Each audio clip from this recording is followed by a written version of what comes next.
avions acheté en 2003 une petite maison de 1935 qu'on avait beaucoup aimée par rapport au charme qu'elle dégageait dans un très joli jardin. Sauf que quelques années plus tard, avec une petite fille et 2 grands ados, clairement il nous manquait une salle de bain, il nous manquait une chambre d'adulte, il nous manquait beaucoup de rangement.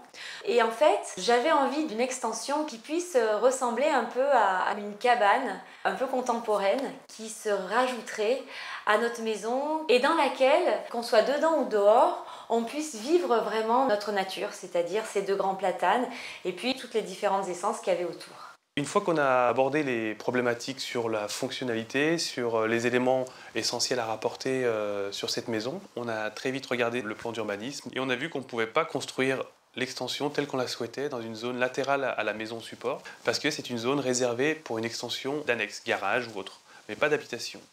Et avec une hauteur limitée. Donc on a décidé d'aller voir le service d'urbanisme. Ils ont écouté vraiment avec intérêt. Très vite, on a évoqué l'idée de ce qu'on avait compris de ce jardin, pourquoi ce quartier était protégé avec des maisons typiques des années 30, et pourquoi il était intéressant de nous écouter dans nos démarches, de ne pas construire devant ou derrière la maison, parce qu'on était obligé de sacrifier des jolis arbres. On a fait valoir que le projet, on va le faire avec du sens, et on va essayer de le faire d'une manière sensible justement et marié au maximum, au-delà des attentes programmatiques évidentes du propriétaire, d'essayer de mettre en valeur le jardin et l'intérêt même de ces grandes bandes plantées de part et d'autre de la maison.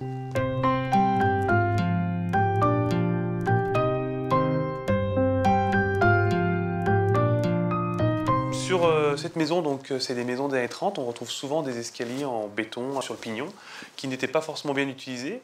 Et on a pris le parti de dire cet escalier-là, on va le mettre en scène et on va organiser la fluidité entre l'étage et le rez-de-chaussée autour de cet escalier qui sera non seulement la manière de passer de l'étage jusqu'au jardin d'une manière confortable et en même temps de tourner autour, de percer le pignon de la maison et de faire l'unique escalier entre l'étage et le rez-de-chaussée pour ne pas multiplier le nombre de circulations. Au fil du projet, en fait, notre architecte nous a emmenés beaucoup plus loin que ce que nous on voulait. Moi personnellement, jamais je m'étais projetée dans du béton, du bois, des choses comme ça. L'idée du grand mur tout ouvert, qui en plus est à l'est, nous a permis de créer un petit espace dans la maison. D'ailleurs, tout le monde y va. C'est vraiment une bulle de soleil, surtout l'hiver. On n'avait pas du tout ce rapport à la lumière dans la maison avant la construction de l'extension. On a habillé le volume extérieur avec un matériau qui puisse faire une réponse au jardin. Tout simplement, la maison était massive, en enduit, et on a joué au contraire un matériau qui puisse franchement être différent en reprenant des lignes en acier très tendues qui viennent se décoller du sol. Au niveau de la piscine, le projet se décolle vraiment du sol. Ça l'évite un peu, alors que l'extension elle est quand même assez grande, elle fait 70 mètres carrés. Et ces 70 mètres carrés, on les voit pas tant que ça.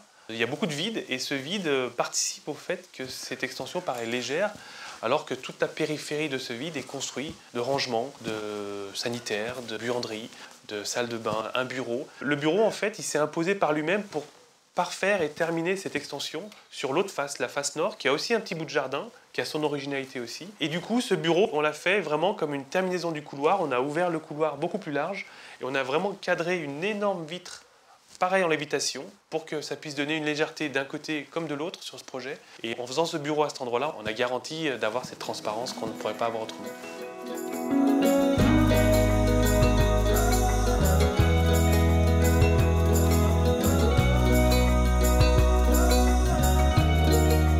C'est un chantier qui a été un peu compliqué parce que les occupants sont restés pendant le chantier dans la maison. C'est un projet qui avait tout son lot de difficultés et le client, lui, voit tous les jours l'avancement du chantier.